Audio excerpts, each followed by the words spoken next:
Next, we got Nanzito. I have an issue with Mike T being reluctant in playing Broderick in his actual position. You would think he'd learn from the Dotson situation, but no. SMFH. So I get your grievance. I don't all the way agree with it, though. And I'll tell you a little bit why. So in terms of Coach Tomlin, man, he was speaking to the media down at the NFL coaches meetings. Shout out to him not being in the picture, too. All right. Why did he do that? I have no clue. He wasn't the only one. It was like 4 of the coaches. They just didn't make the big NFL coach picture. Yeah. Did you see him do those interviews today?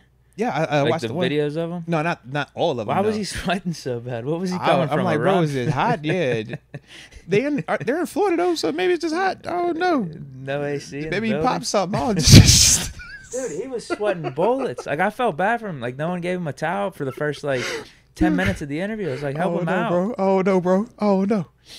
But yeah. Oh no, bro. Oh no. But the thing with Coach T, man. It's not that he's reluctant to play Broderick at his natural position, but you have to understand he's trying to put together a roster. By having a hard stance that today he's going to move Broderick to left tackle and there's no ifs, ands, or buts about it, you effectively create another position that you have to fill, and that is right tackle. Because we've never seen Dan Moore start at right tackle in the National Football League. So you're either going to blindly trust that Dan Moore can be that guy, or you've created a new issue for your roster where you need to go in free agency and go get a tackle that can start and that can give you better production than Chooks and Broderick last year, or equal production to them. Or now you got to draft something like that in the first or second round. Well, we already still got to do that for the center position. We already still have some questions about, do we want to add to the wide receiver room? So I think in that vein, you can't fill every hole in one off season. So sometimes you try to figure out, man, what's going to give me the least amount of collateral damage here? Me moving Broderick to his natural position because Dotson left and it worked out for Dotson that he got paid, even though it still worked out for him here also where he still played well. It's like, man, we can't create extra issues out of fear of that happening again. Right now, we understand that we got a lot of pieces in place. And could we go out there and still start every game this season with Broderick at right tackle, Dan Moore at left tackle, and still be fine? The answer is yes, because we've already seen that happen. So for Coach Tomlin, it's like, yeah, if you can get an opportunity where the right tackle falls to your lap and it's perfect, then yeah, he'll be the first one to get that guy and Broderick will move left. But if he can't this offseason, you don't want to create another issue that you got to address because we only got so many draft picks. You only got so much money in free agency. And that's the give and take of building the roster up and the whole salary cap and stuff like that. Trust me, I would love for Broderick to go play left, and we would love for Dotson at one point to go play right. But it's like, okay, when you got David DeCastro at right guard, yeah, I want Dotson on the field. I'm not going to just sit Dotson behind David because David plays right. He played right now. Bump him to the left. So we kind of where we are, or that's kind of where we are right now with this Broderick thing, man. But I'm sure once they feel like they either have the person that can play right tackle or they don't have to deal with all these other more pressing needs, I think we will see Broderick over there. But right now, it just hasn't played out like that this offseason. But granted, this offseason has been kind of different just in the way we've seen the quarterback room shift and even how these wide receiver room is shifting. So it's new information. We just kind of got to roll with it right now. But I do understand what you're saying, though. How do you feel about just the Broderick Dan Moore swap?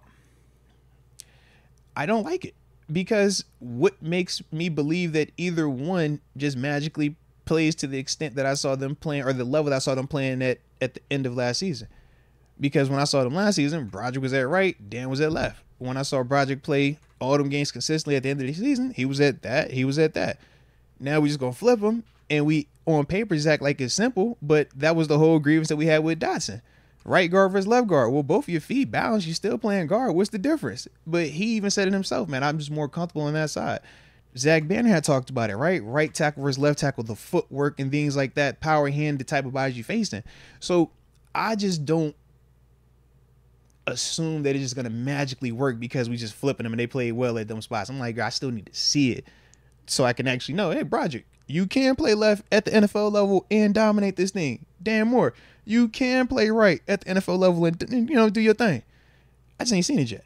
So would I feel comfortable going into the draft and just not touching tackle at all, and that be Broderick go play left, Dan play right? Me personally, I would feel uncomfortable about that. But it could work out. And if it does work out, man, heck, great. And that's why the coaches get paid what they get paid. But for me personally, I would be a little bit hesitant. Yeah, I'm curious about that because Broderick obviously was drafted to play left, and Dan Moore was a left his whole time in college. But I remember him coming out, like we started him at right tackle. Yeah. And I don't think he did anything bad at right tackle. It's just Chooks sucked at left, and we had an injury, and we had to move Dan to left, and it was like, all right, this works. Let's just keep him there. So I'm wondering if Dan would actually fit right tackle better. Broderick would fit left tackle better. But the only way you'd find out is if you mess with it in this offseason. Yeah. And I wonder how much the Steelers are thinking about that, because I think they like Dan Moore. They do. And there's obviously a reason they drafted Broderick Jones. Because they love Broderick, but they like Dan. Like, that's legit. They feel like Broderick, they look at Broderick like he's going to be the new Pouncey for them. Like, that's my alpha male. That's my dog. That's my future leader of this team. That's my bully in the interior. I love it. Love when you talk to some of the coaches and how they talk about Broderick. It's like, yeah, all right. But Dan is like, yo, they like Dan because Dan has started a lot of games in this league, bro. Like, it's just hard when we evaluate because we want great. And if you're not great, it's hard to just appreciate good.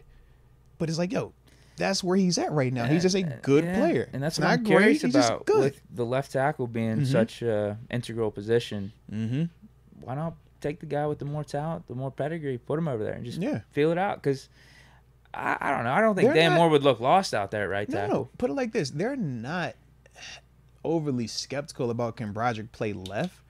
I just don't think that it's just this foregone conclusion that you can just move Dan from left to put him at right. And it's like, all right, go ahead and start 17 games. I think that's a legitimate conversation. And these decisions happen now because once the season gets here, we don't get to go back into the draft and say, all right, Dan, we saw you struggle a little bit in preseason. We saw you struggle in training camp. All right, let's go draft Marius Mims. Let's go draft, this cat over here. We don't get to do that. We don't get to go back and say, all right, man, well, y'all actually played well. We don't need to draft this center, or we don't need to draft this tackle or pay this tackle in free agency. We can go ahead and draft this center in the first round now. We good. Like, we just don't get to do it over. So if we believe in him, it's gotta be right, because otherwise you've created a big issue that we won't be able to answer or fill once the season gets here.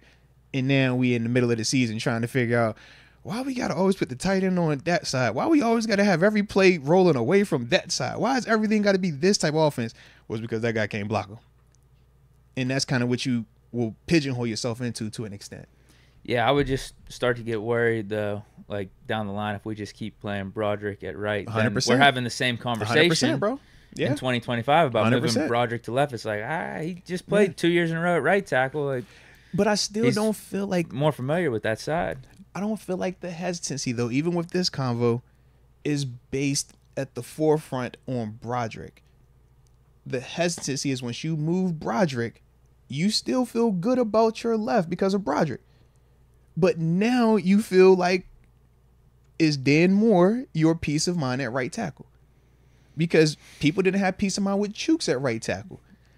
I'm asking myself, is Dan Moore, who I've never seen at the NFL level start a game, a regular season game, and play right tackle, is he going to be better than what Chooks was doing? Because I thought Chooks was fine. I know everybody don't like Chooks, though. So that's where I have my hiccup, and I feel like that's where the team has their hiccup. It's not about Broderick. I think I feel good about Broderick, man. But to do that, you're going to create this, and that's the part where you got to ask yourself, do you truly believe in Dan? Do you believe in Dan more as a right tackle than what you've seen as a left tackle for this upcoming season? Because next year you can change you don't have the same holes next year. If we get a center this year, you corner, receiver, however we do it, it's like you don't have to readdress those next year. You're still young in them spots. But now it might be, all right, now we really going to get this right tackle because, Broderick, you're definitely going over here now. Maybe we got to add a guard too because of either Samuel or Daniels. But it's like, it'll just be a different set. Whereas this offseason, quarterback, right? We said, regardless if Kenny was here or not, we said we're going to add to that room. We knew inside linebacker. Corner, definitely. Safety we needed to address. And we still got to address wide receiver and center.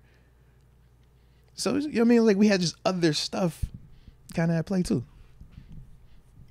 Yeah. I'd be curious. What Dan Moore can do over on the right side. Yeah. I'm curious, too. How much are you trying to find out, though? Like, what would you be willing to put on it? Like, in the sense of, are you curious enough but confident enough that you wouldn't touch that position and you go center, receiver, corner? I think I'd bring in Matt Filer. Some depth.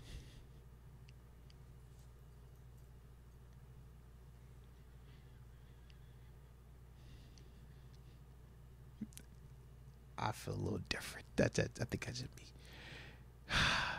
Or then you just have him play left tackle and Broderick right tackle then. Yeah. Like if it came that. But then, I think you're risking some stuff with Broderick's future by doing that. Yeah, and that's all. That's fair. Pick your poison. 100%. Yeah. Because my whole rebuttal was, I don't want to create any offensive line issues that don't need to be created because we know how damning that can be to just an offense. Now, I've seen Russ play behind an offense line in Denver. Watching that tape on him, that offense line was nothing to write home about. He got sacked a ton. He got hit a ton. But it's like it was still certain things where it's like, okay, I'm still watching him overcome this. I'm still watching certain things that they could do to help him. But by helping offensive line, you minimize the routes. So you got a whole bunch of two-man routes. And we complained about route trees and the complexity of some of that stuff. Very similar to what we hollered about here with Matt Canada at times. It was like, yo, we want more complex, but at the same time, it's like to do that, protection has to hold up. I just feel like we doing this game again, you know? But now instead of it being Chooks, now we playing it with Dan. Yeah. So. Well. But either way, man. That is a conversation that's going on right now. I mean, it's something we'll find out about within the next month in the draft, whether or not we do address right tackle in the early rounds. Because I'm not feeling great if you draft a right tackle in like the third round.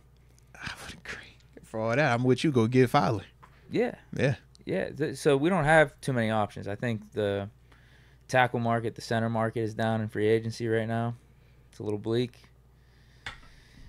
You got to draft the center. I know that. I was going to say, which one do you feel like you center, can't lose? You have to draft the center. We're on the same page there. I'm like, yeah, even though I'm curious about moving Dan Moore to right and putting Broderick over to left and flip-flopping him, I could roll with how it was last year. That's fine. We got to get a center. I'm like, I can't go out there with no center, bro.